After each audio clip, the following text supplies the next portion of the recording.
Today, let's talk about a topic that has been a buzzword in the health and fitness and nutrition related industries or circles, and that is collagen and collagen supplements. There's claims and it's touted as helping everything from like skin elasticity to joint health, but is that actually evidence-based? Let's find out. If all that sounds good to you, let's go.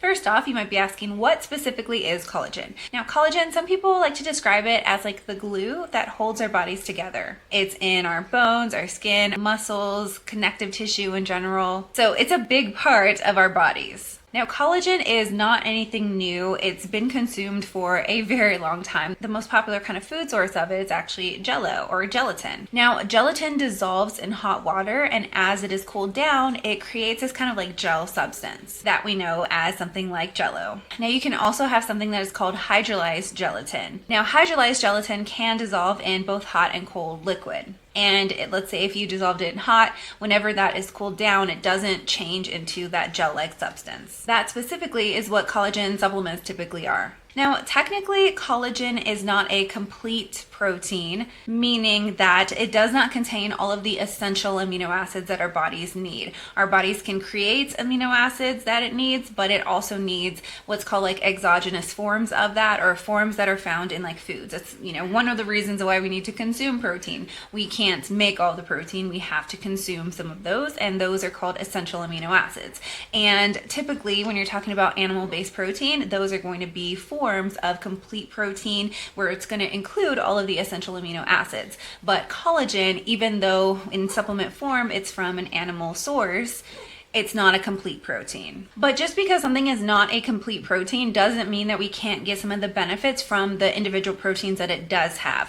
For example, vegetarians are a great example of this. They can have foods that are high in specific amino acids and have other foods that are high in maybe similar or different essential amino acids, and together they can still achieve the overall essential amino acid intake that they need. So sometimes I hear the argument that because it's like simply not a complete protein that it shouldn't be recommended. That doesn't make sense, because we consume a lot of foods, very nutrient dense foods, that aren't necessarily a complete protein, but still help us with the amino acid pool or the specific amino acids that our bodies need. And that's just one reason why, especially in a very plant-based intake, we have that variety. Variety is key and very important. Now, overall, there are several different kinds of amino acids in collagen. In collagen supplements, there are several sources like beef and also fish, chicken, and each of those have a slightly different amino acid profile overall, but we're still going to see those kind of similarities in like the glycine, proline, and then a various amino acid. Now, when we're talking about collagen in our bodies in humans, there are several different kinds of collagen types because they have different jobs. So typically when we think of type 1 and 3, we're thinking of skin, tendons, also our bones, some cell surface, and organs. And when we're thinking of type 2, it's more about that cartilage. As we age, our body's natural production of collagen does slow down, it decreases, which is part of the reason why supplements around collagen have become so popular. Anti-aging, just in general, the marketing around it is there's just so much. With these collagen supplements, there is oftentimes a promise to like replenish that, to replenish what is lost over time. Now, these supplements can come in various forms, in powders, in gummies, or pills even, or like capsules, and they're usually derived from like fish or cattle or chicken. Now, when we're looking at the claims surrounding so many collagen supplements, we really need to have a critical kind of eye. Research on collagen is continuing to grow, but a lot of times you'll hear that it'll help with like wrinkles or joint health or like muscle repair, just overall health in general. But when you look at the studies, oftentimes the amount of participants in there is pretty low, and a lot of times they're funded by the company itself, which isn't 100% like always a bad thing, but just something to keep in mind. An important point to keep in mind is that even though those specific areas in the body that we discussed already do contain collagen, and there is a reduction in the collagen as people age, just because you consume collagen does not mean that the collagen you consume is going to go to those specific areas and like fit their way in. When we consume collagen, protein enzymes are going to break down that protein into those individual amino acids. And those amino acids are going to go wherever they need to go in the body, not specifically in those collagen needing areas. Could they find their way there? Yes, just as they would as if they came from any other source of protein though. The idea to say that the consumption of collagen is going to help with this specific kind of issue, that's a huge leap.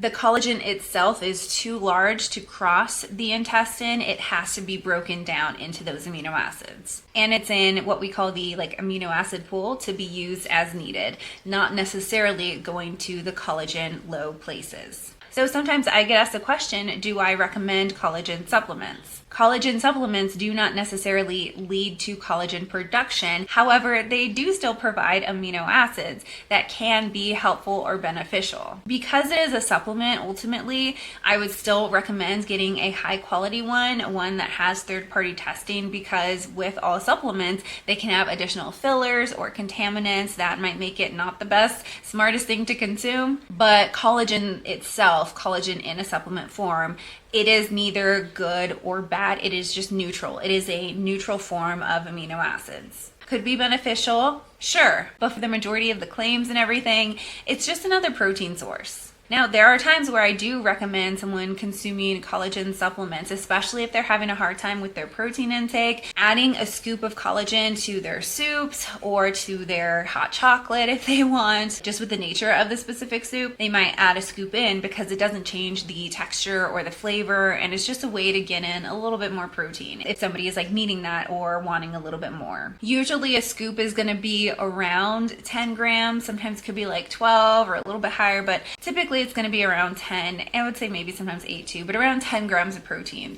It's not a whole lot, but that can be very useful or very helpful for some people. I know collagen is used oftentimes in more of the geriatric population. Before it got really, really popular as a sports kind of supplement, I was mostly aware of the supplementation of it for older folks. And it's just kind of interesting how different supplements will kind of come into light in a more diet culture or wellness culture kind of place when it's been used for a while in a different kind of population. Now, when we're talking about collagen production in the body, it's important to know that vitamin C is important for part of that collagen production process. And you don't have to go out of your way to consume vitamin C supplements.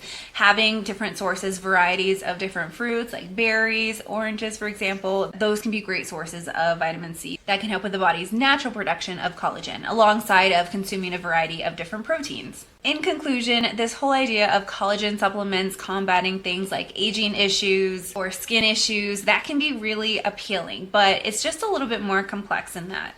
Focusing on nutrient-dense intake, protecting your skin with sunblock, for example, those are just so much more evidence-based ways of supporting your body in its natural kind of collagen production. If someone were to ask me in one word if I recommend collagen supplements, the answer is sometimes. Just as any other food source of protein. Wellness culture likes to take one thing. They love to take some kind of supplement or nutrient and just run with it. And that's what we're seeing with collagen. Latching onto the legitimacies of it and making lots of claims. All right, so that wraps it up for this video. Thank you so much for watching. Leave a like if you liked this video. Make sure you're subscribed if you want. I would greatly appreciate that. And remember, you can strive for health without subscribing to diet culture. I'll see you later. Bye.